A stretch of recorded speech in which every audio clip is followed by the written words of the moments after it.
तारं भित्तारं कर्मभूभृतां ज्ञातारं विश्वतत्त्वानां वन्दे तद्गुणलब्धये।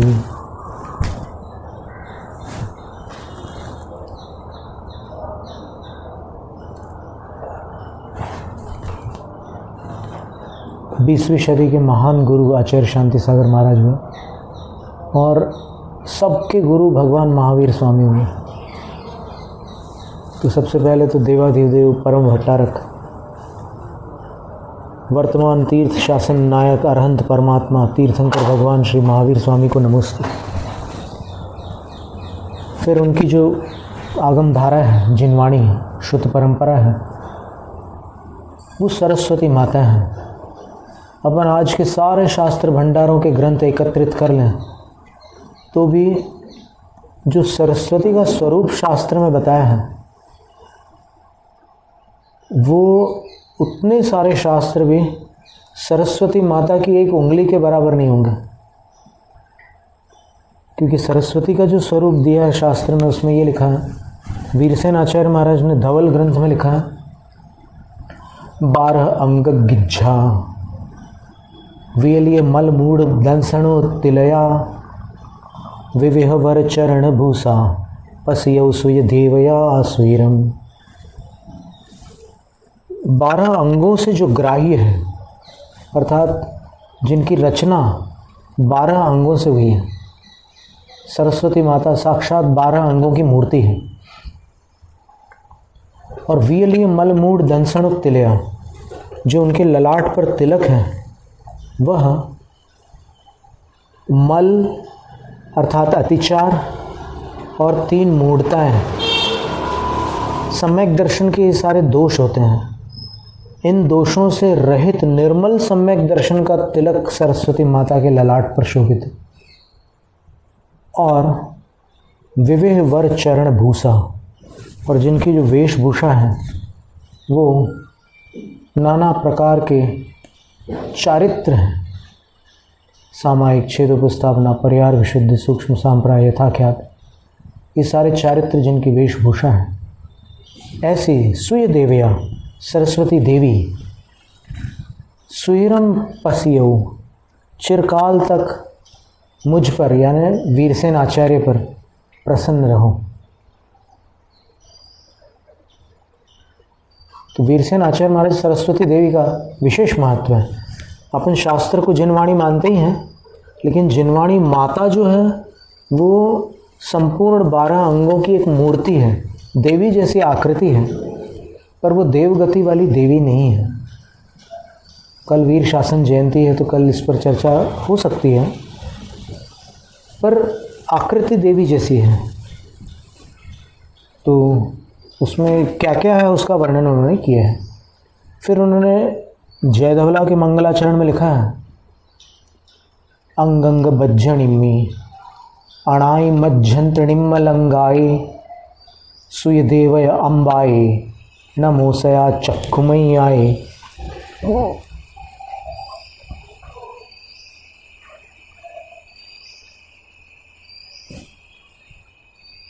आचार्य कहते हैं कि अंग और अंग बाह्य से निर्मित है त्रैकालिक शरीर जिनका, यानी सरस्वती देवी का जो वर्णन है उसमें उनको त्रैकालिक कहा है,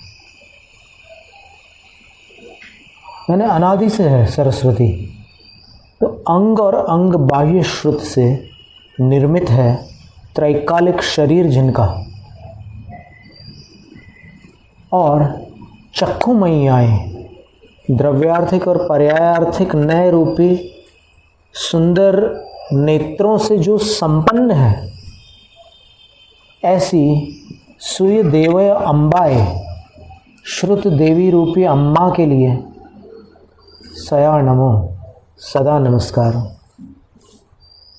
कितना सुंदर नमस्कार है।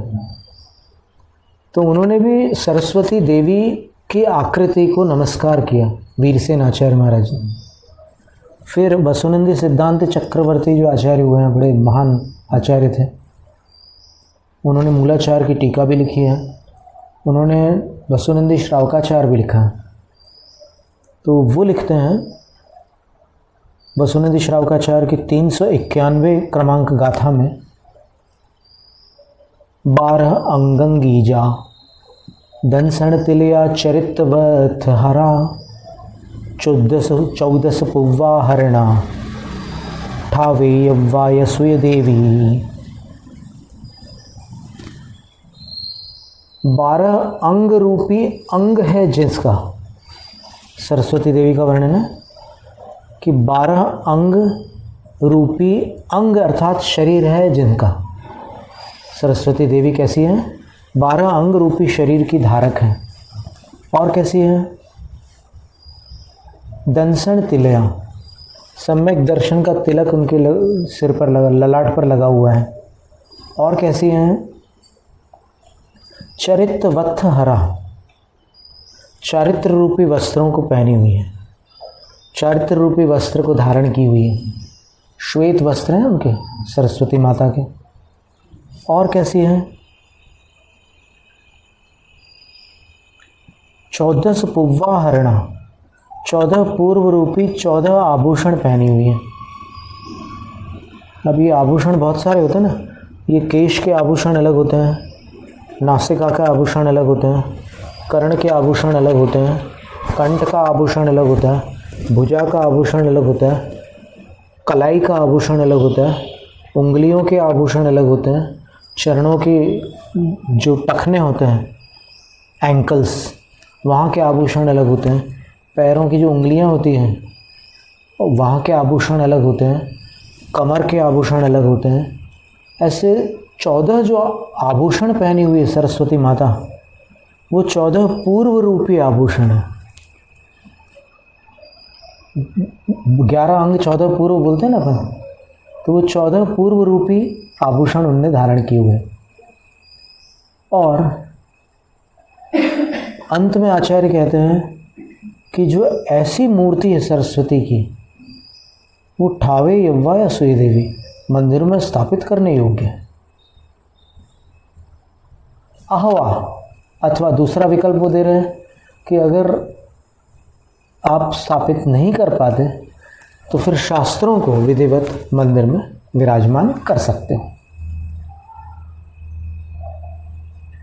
पर हमने जैसे कहा ना प्रारंभ में कि शास्त्र अपन इस काल में कितने भी लेकर क्यों ना आ जाए, लेकिन वो शास्त्र सरस्वती की जो छवि है उसकी बराबरी नहीं कर सकते।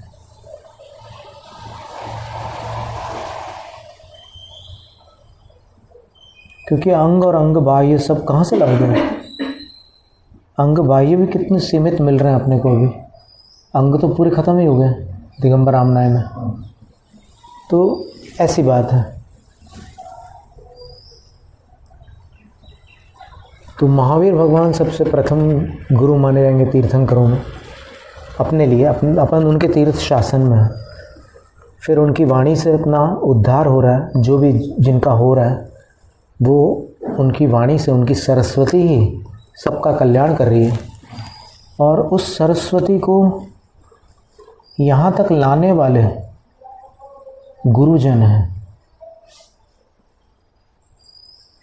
तो उसको आचार्यों ने श्रुत परंपरा कहा है। श्रुत परंपरा आचार्यों के माध्यम से चली आ रही है और उसमें काल के प्रभाव से कुछ न्यूनाधिकता तो पाई जाती है, लेकिन जहाँ पर निर्णय करने का कोई साधन न हो वहाँ पर आचार्य कहते हैं कि अगर दो बातें मिल रही है किसी एक विषय पर तो दोनों का संग्रह कर लो। कालांतर में जब केवली या श्रुत केवली मिले तब उनसे समाधान हो जाएगा। और अगर आप उसमें से अपने तर्क लगाकर एक को स्वीकार और दूसरे को अस्वीकार करते हैं तो आपको हानि हो सकती है, क्योंकि हो सकता है आपके तर्क ने जिसको अस्वीकार किया वो जिन मत हो और जिसको स्वीकार किया वो निज मत हो। इसलिए उन्होंने आचार्यों ने कहा कि अगर 2 या 3 मान्यताएं मिल रही है संग्रह कर लो। मूलाचार ग्रंथ में तो कह रहे हैं कि मिथ्यात्व का अगर तुम्हें डर हो तो संग्रह कर लो। क्या अर्थ हुआ इसका? इसका अर्थ ये हुआ कि अगर आप एक को नकारोगे, एक को स्वीकारोगे तो मिथ्यात्व उत्पन्न हो सकता है, क्योंकि आपको कैसे मालूम कि कौन से आचार्य की वाणी में स्खलन है।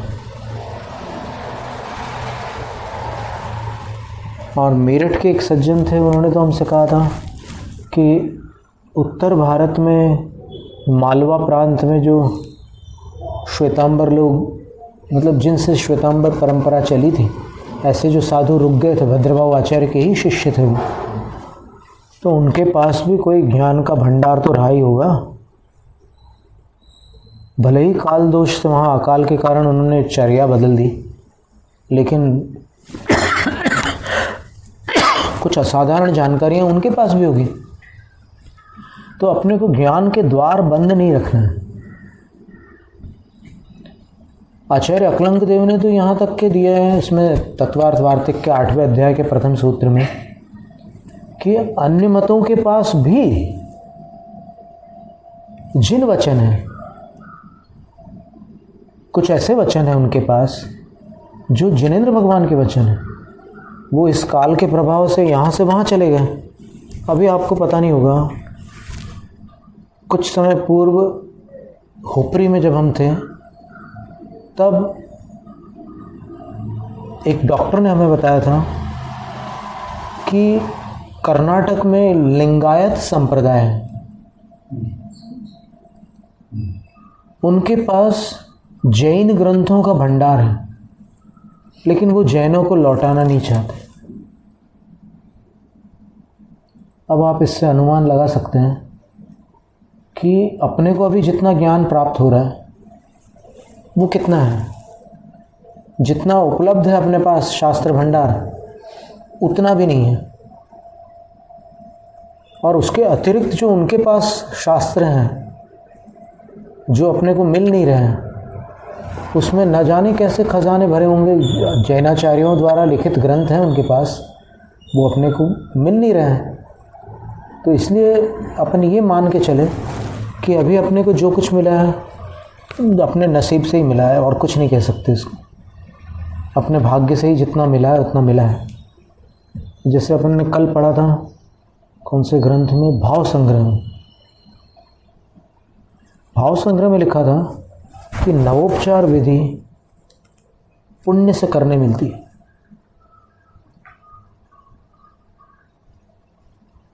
जिसको आजकल की भाषा में नवदा भक्ति बोलते हैं।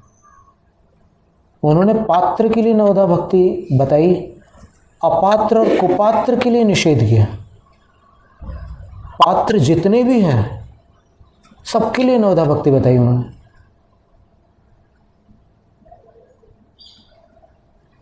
देखो, कहीं किसी संघ में ये मान्यता ना हो तो उस पर अपन कोई कटाक्ष नहीं करना चाहते, उस पर कोई टिप्पणी भी नहीं करना चाहते। अपने अपने संघ के अपने अपने नियम हैं, लेकिन वो नियम समूचे जिन शासन पर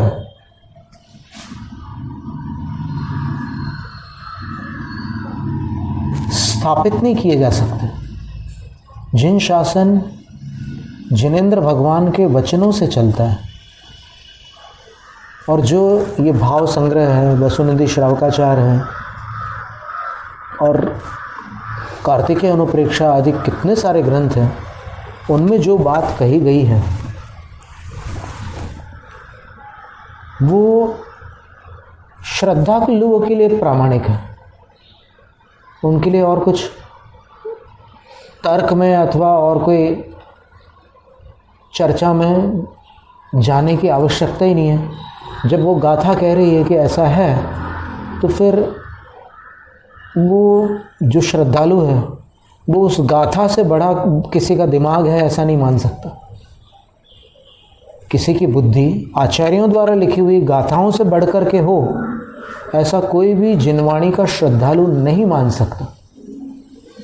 और देखो, नेमिचंद्र सिद्धांत चक्रवर्ती भी एक बड़े गुरु हुए, जिनकी गरिमापूर्ण उपस्थिति में गोमटेश्वर स्वामी का प्रतिष्ठा महोत्सव संपन्न हुआ। उन्होंने लिखा कि जब, बहुत अजीब बात लिखी उन्होंने, सम्यक दर्शन के ही प्रकरण में उन्होंने गुम्मटसार जीवकांड की 27वीं और 28वीं गाथा में उन्होंने लिख दिया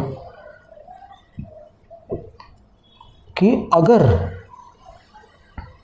गुरु की बात शास्त्र से अलग हो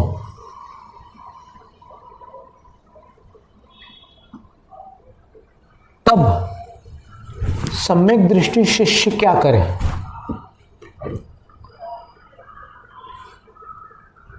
तो उन्होंने लिखा कि यदि शास्त्र की बात को छोड़कर गुरु की बात को पकड़ेगा तो वह सम्यक दृष्टि शिष्य तत्काल मिथ्या दृष्टि हो जाएगा।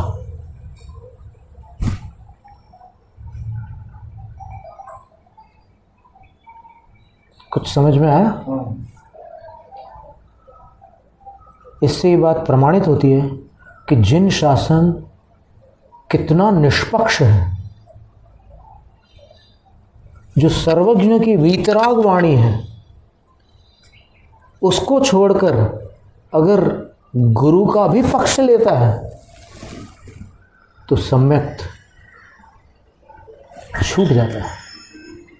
अगर गुरु का पक्ष वीतराग वाणी के पक्ष से भिन्न है तो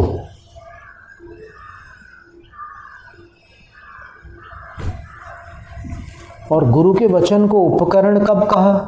प्रवचन सार में कहा कि जिन मार्ग में जिन मुद्रा, गुरु के वचन, विनय आदि उपकरण होते हैं। उपकरण होते हैं का अर्थ है उपकारी होते हैं।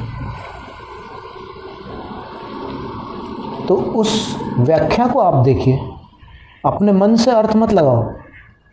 जो टीकाकार थे वो अपने से बहुत अधिक ज्ञानकार थे। प्रवचन सार ग्रंथ में जो आचार्य कह रहे हैं वहाँ पर गुरु के कौन से वचन मोक्ष मार्ग में उपकरण रूप है, ये समझने की बात है। ओवेरणम जीर्णमग्गे एक गाथा है।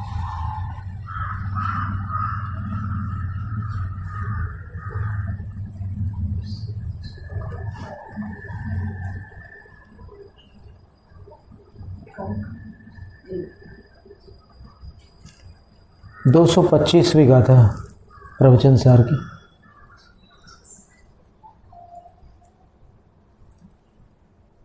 बिल्कुल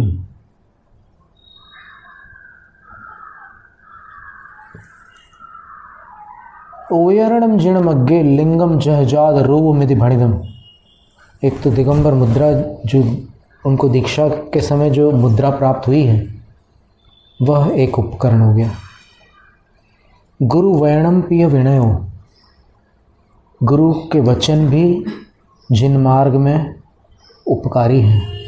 विनो, विनय भी उपकारी हैं। और सुत्त झैणम चिणिदिट्ठम, सूत्रों का अध्ययन करना भी जिन मार्ग में उपकरण कहलाता है। तो यहाँ पर गुरु वचन के लिए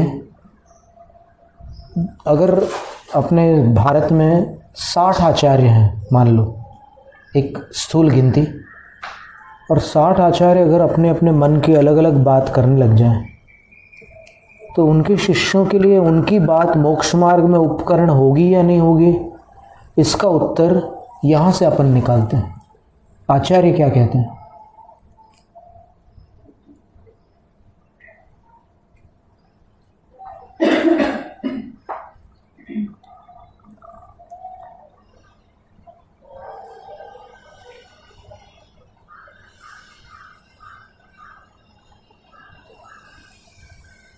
अद्भुत शब्दावली का प्रयोग है। श्रूयमाण तत्काल बोधक गुरु गीर्यमाणात्म तत्व द्योतक सिद्धोपदेश वचन पुद्गलाः।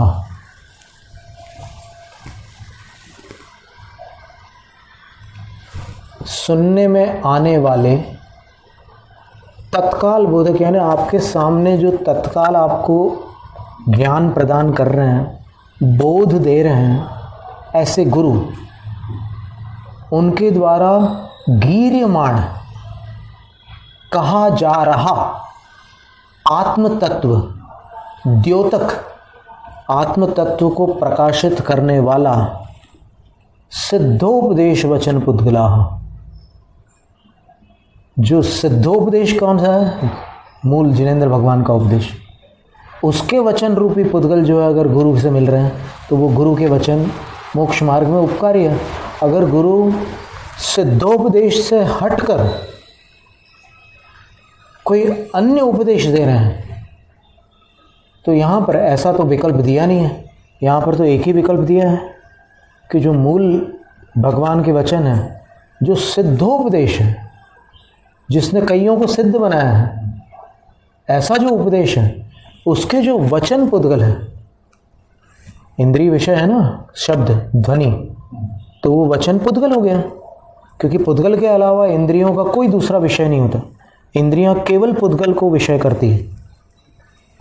तो कितनी बड़ी बात हो गई है।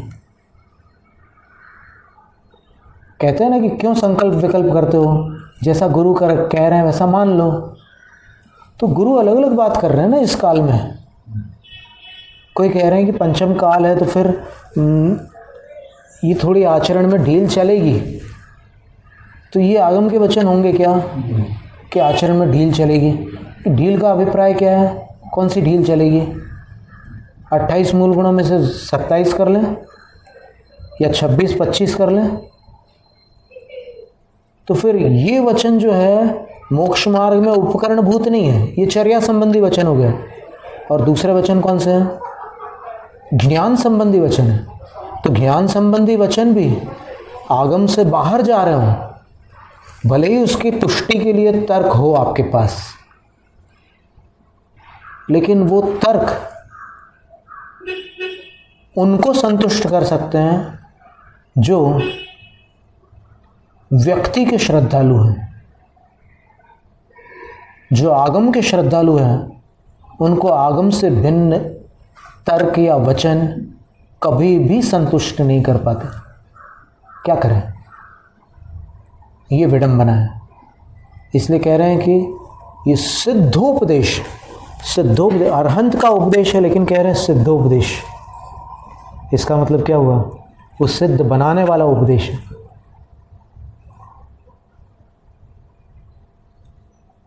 और सिद्धोपदेश का एक अर्थ ये भी होता है, सिद्धो वर्ण समामनाय, एक सूत्र है कातंत्र उपमाला का प्रथम सूत्र है। तो उसका क्या अर्थ हुआ? वर्ण समामनाय मतलब जो 12 खड़ी हैं वो सिद्ध अनादि से है। तो इसी प्रकार यहाँ पर जो सिद्ध शब्द का है उसका अर्थ अगर अनादि लेते हैं अपन, सिद्ध का अर्थ परिपक्व भी होता है, सीझा हुआ। हिंदी में सिद्ध शब्द का अर्थ सीझना होता है। सिद्ध का अर्थ जो सीझ चुका है। तो ऐसे परिपक्व वचन को भी सिद्धोपदेश कहते हैं। जितने भी अर्थ आप निकालना चाहो सिद्ध शब्द के, निकाल के देखो आप, और जो सबसे उपयुक्त अर्थ हो उसको ले लो यहाँ पर। फिर जैसे नाचार्य क्या कहते हैं गुरु वचन को,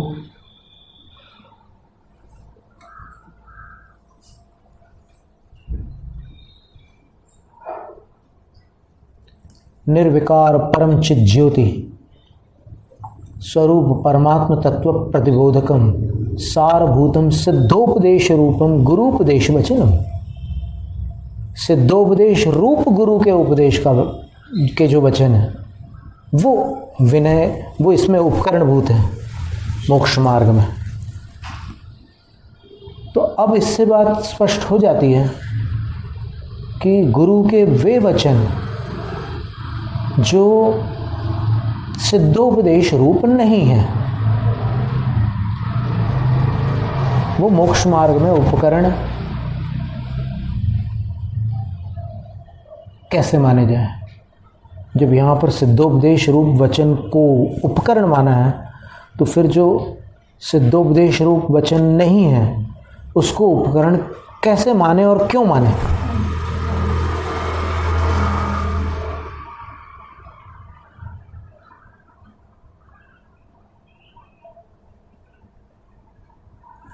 एक गुरु ने एक शिष्य से कहा था कि एक तीर्थ है उसके लिए तुम्हें जहाँ भी लोग दान राशि देने को तैयार हो, उसको किसी के माध्यम से एकत्रित कर लेना।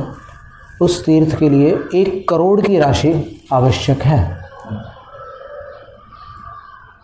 ये सिद्धोपदेश नहीं है, भले ही ये उपयोगी उपदेश हो, ये तीर्थ के लिए उपयोगी हो, ये बात अलग है, लेकिन और गुरु ने कहा है उसका अनादर भी नहीं कर सकते। उन्होंने कहा है शिष्य से, तो उसका अपन अनादर नहीं कर रहे हैं, लेकिन इसको यहाँ पर मोक्ष मार्ग में उपकरण नहीं कह सकते, क्योंकि अर्थ के द्वारा तीर्थ का उद्धार करना श्रावक धर्म है, ये सिद्धोपदेश है। साधु धर्म है क्या? भले साधु के निमित्त से अर्थ का संग्रह हो जाए, संचय हो जाए, लेकिन वो चीज़ क्या साधु का धर्म है? कैसे हो सकता है? पर फिर भी उन्होंने किया, उनकी संलेखना भी हुई, यहीं महाराष्ट्र में संलेखना हुई उनकी, अच्छे से हुई, ठीक है, तो उसकी कोई बात नहीं है।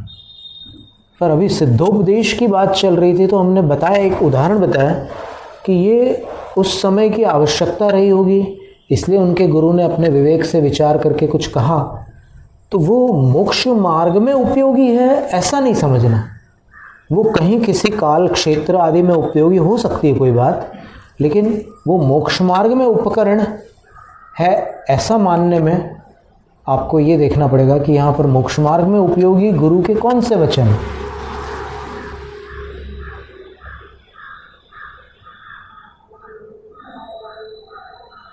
और आचार्य महाराज जो शिष्य का पोषण करते हैं,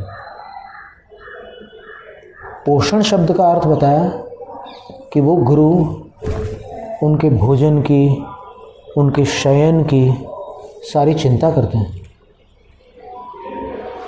और उपलक्षण से उनके स्वास्थ्य आदि की भी चिंता करते हैं गुरु। तो अगर गुरु किसी शिष्य के स्वास्थ्य की चिंता करते हैं और कोई निर्देश देते हैं, तो भले ही वो सिद्धोपदेश वचन न हो, लेकिन ऐसा करना आगम में मान्य है, वो आगम विरुद्ध नहीं है। गुरु अपने शिष्य को निर्देश दे सकते हैं कि ऐसी औषध ले लेना, वो आगम विरुद्ध नहीं है। तो सिद्धोपदेश की बात थी यहाँ पर।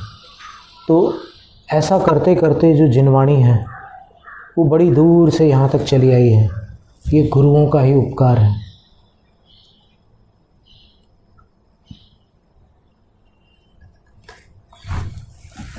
और अभी जो भी अपन स्वाध्याय करते हैं वो भी गुरुओं का ही उपकार है, क्योंकि ये सारे ग्रंथ कहाँ से आते हैं? गुरुजनों द्वारा ही जो ज्ञान आया है वहाँ से, उसको प्राप्त करके अपन स्वाध्याय करते हैं, ग्रंथों का पठन पाठन करते हैं।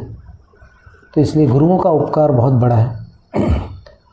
कभी गुरु के आशीर्वाद से किसी का कल्याण हो जाए। राजा श्रेणिक को गुरु ने कोई स्वाध्याय नहीं कराया था, केवल आशीर्वाद दिया था, सद्धर्म वृद्धिरस्तु। तो वहाँ श्रेणिक चरित्र में लिखा है कि उस आशीर्वाद ने उसको, राजा को, उस नरकगामी राजा को भावी तीर्थंकर बना दी। ये असाधारण घटना है, ये सामान्य घटना नहीं है। आशीर्वाद में इतनी शक्तियाँ हो सकती है। वो जिनको आशीर्वाद की रिद्धि प्राप्त होती है, कई साधुओं को होती है, तो उनके आशीर्वाद से ऐसा कार्य हो जाता है। कई घटनाएं होती है, आशीर्वाद से कितनी चीज़ें हो जाती, कई संकटों से पार उतर जाते लोग आशीर्वाद से, कई अटके हुए कार्य संपन्न हो जाते हैं उनके।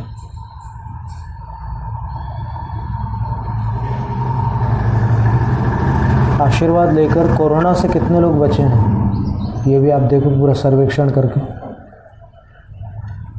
तो गुरु के आशीर्वाद की महिमा वहाँ बताइए श्रेणिक चरित्र में। और आशीर्वाद किसको क्या देना, वो सब बातें भी अपने को मिलती हैं।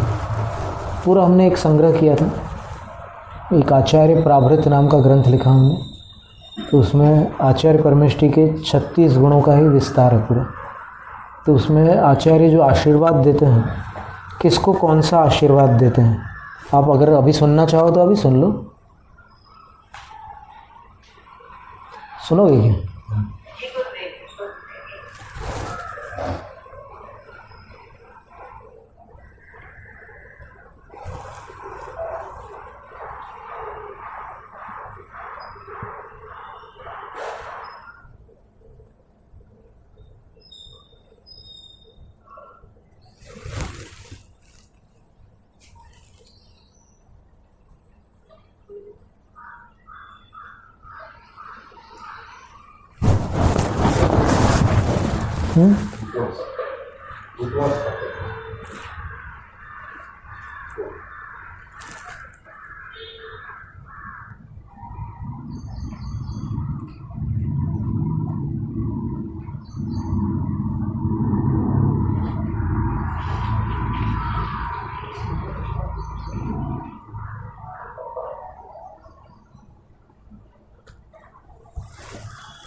कौन सा?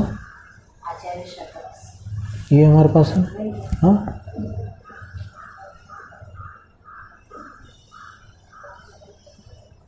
अब आशीर्वाद किनको को क्या आशीर्वाद देते हैं वो लिखा हुआ है।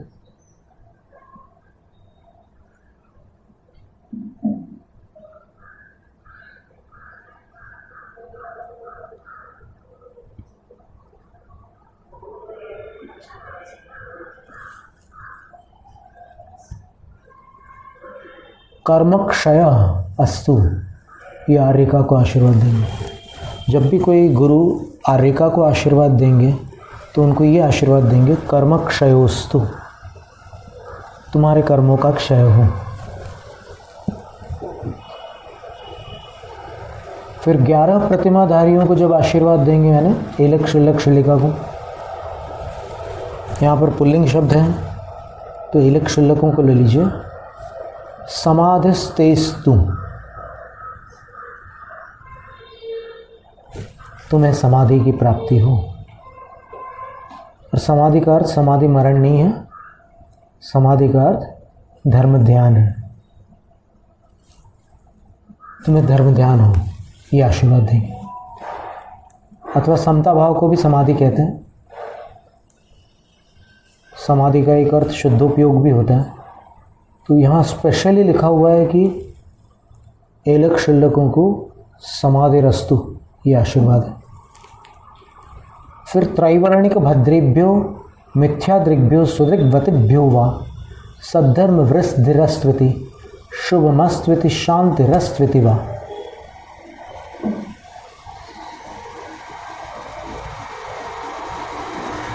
त्रैवर्णिक जो भद्र मिथ्या दृष्टि है और सम्यक दृष्टि और व्रति जन है, इन सब को ते सद्धर्म वृद्धिरस्तु, तुम्हारे सद्धर्म की वृद्धि हो, ये आशीर्वाद देंगे। त्रैवर्णिक का अर्थ आप जानना चाहोगे तो त्रैवर्णिक में ब्राह्मण वर्ण आता है, क्षत्रिय वर्ण आता है और वैश्य वर्ण आता है। फिर ये भी कह सकते हैं ते शुभमस्तु, तुम्हारा शुभ हो। ते शांतिरस्तु, तुम्हें शांति हो, ऐसा आशीर्वाद दिया जाता। अथवा ते कल्याणमस्तु, तुम्हारा कल्याण हो। ते भद्रम भूयात, तुम्हारा भला हो, ते स्वस्त्यस्तु, तुम्हारा मंगल हो, इत्यादि आशीर्वाद भी दिया जा सकता है। अब म्लेच्छ किरात जनेभ्यः प्रदीयते धर्म लाभ एवाशीः न तो चांडाल जनेभ्यः पापक्षय एव दातव्यः। म्लेच्छ शक है, यवन है, शबर है, पुलिंद है, तथा किरात पर्वतीय हिंसोपजीवी प्रजाति के प्रणत मानवों के लिए, वो अगर जैन मुनि को नमस्कार करें, जैन गुरु को, तो फिर जैन गुरु उनको क्या आशीर्वाद देंगे? तो इन सब के लिए ते धर्म लाभोस्तु, तुम्हें धर्म लाभ हो, ऐसा आशीर्वाद प्रदान करते हैं। और नम्रीभूत चांडाल जनों के लिए ते पापक्षयोस्तु, तुम्हारे पापों का क्षय हो। केवल एक आशीर्वाद देते हैं चांडालों के लिए, पापक्षयोस्तु, तुम्हारे पापों का क्षय हो। अत्रोपलक्षणत्वा दपरेभ्यो वा प्रदीयते चाशीः नत तिर्यग्भ्यो गुरुणा नत देवेभ्यो नरेभ्यो वा। यहाँ पर उपलक्षण होने से उपर्युक्त आशीर्वाद के पात्रों से भिन्न नतमस्तक पशु पक्षी, वो भी तो नमस्कार कर सकते हैं कदाचित। नतमस्तक देव देवियाँ अथवा अन्य मनुष्यों के लिए भी गुरु उनके उनके योग्य आशीर्वाद प्रदान करते हैं। अब सिंह को जो उपदेश देकर के दो मुनि महाराज गए, जो भविष्य में महावीर स्वामी बना, तो उस सिंह को उन्होंने यही तो कहा होगा, पापक्षयोस्तु, क्योंकि पूरे यहाँ खून लगा हुआ है और पंजे भी खून से सने हुए हैं, वहाँ मरा हुआ हिरण पड़ा है सामने, तो क्या आशीर्वाद देंगे? ते पापक्षयोस्तु, तुम्हारे पाप का क्षय हो। तो ऐसा आशीर्वाद। अब जटायु पक्षी के लिए क्या आशीर्वाद दिया होगा उन्होंने? गुप्ती और सुगुप्त मुनिराज में जटायु पक्षी भी तो था ना वहाँ पर, और वो भी नतमस्तक था, तो कुछ ना कुछ तो बोल कर गए होंगे। भले उसका वर्णन उतना विस्तार से नहीं दिया हुआ, लेकिन फिर भी कुछ तो हुआ होगा वहाँ पर, तो उसके योग्य आशीर्वाद दे सकते हैं। इस तरह इतने सारे आशीर्वाद बताए हैं यहाँ पर। तो ये नीतिसार से ये और अन्य ग्रंथों से हमने इसका संग्रह किया था। और कौन सा ग्रंथ था? एक और कोई ग्रंथ था,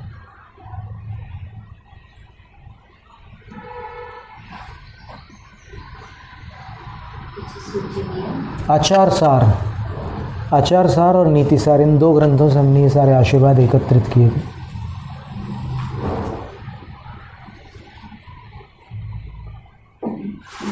तो समाधि रस्तु आशीर्वाद शुल्लक एलकों के लिए है, बाकी सारे श्रावकों के लिए सद्धर्म वृद्धि रस्तु।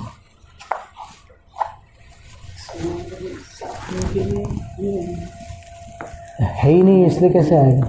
हो ही नहीं सकता ना। वो चीज़ भी हमने ली है यहाँ पर, लेकिन अभी यहाँ पर चर्चा में नहीं निकाली हमने वो बात।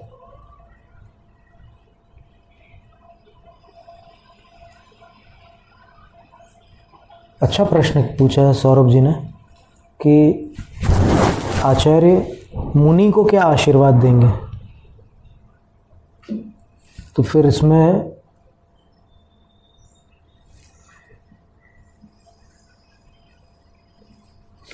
कोई आशीर्वाद नहीं देंगे मुनि को।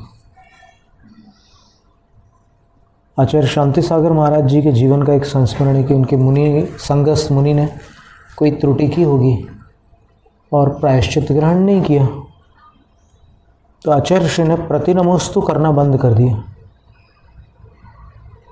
इसका अर्थ क्या हुआ? फिर प्रायश्चित उन्होंने जब ग्रहण किया तब प्रतिनमोस्तु किया, तो क्या इसका अभिप्राय निकला? अभिप्राय यही निकला कि जो छोटे होते हैं वो नमोस्तु करते हैं, जो बड़े होते हैं वो प्रतिनमोस्तु करते हैं। ऐसा आगम में मिलता है। अब और इसके बारे में क्या विशेष है, उस पर अपन कोई टिप्पणी नहीं कर सकते, जितना है सो ठीक है।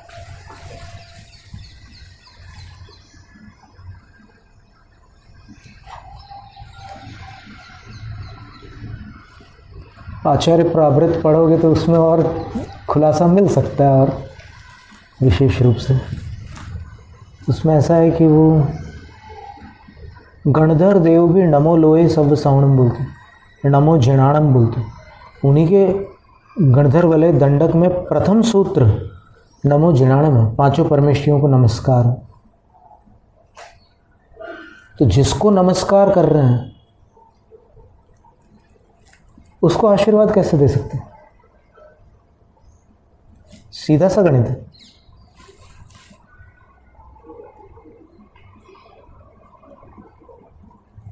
फिर आशीर्वाद में जो सद्भावना करते हैं, तो सद्भावना रूप तो अपन बड़ों के लिए भी कर सकते हैं, छोटों के लिए भी कर सकते हैं। कोई मुनिराज शिखर जी जा रहे हैं तो फिर भक्त लोग कह सकते हैं कि हे गुरुवर आपकी यात्रा मंगलमय हो, नहीं कह सकते? तो ये भी आशीर्लिंग का प्रयोग है व्याकरण से। तो ये भी एक प्रकार का एक सद्भावना रूप आशीर्वाद है। पर जिस आशीर्वाद को ऐसे करके दिया जाता है ऊपर से नीचे की तरफ, वो वाला आशीर्वाद तो जितना बताया है उतना ही है। तो आज इस प्रकार गुरु पूर्णिमा पर अपन ने गुरुओं की बहुत सारी बातें सुनी, समझी, पढ़ी। तो अब सब गुरुओं को भक्तिपूर्वक नमस्कार करते हैं और वो हमें आशीर्वाद प्रदान करें कि हमारे गुणों की वृद्धि हो और हमारी त्रुटियों का निराकरण हो। जैनम जयतु शासन।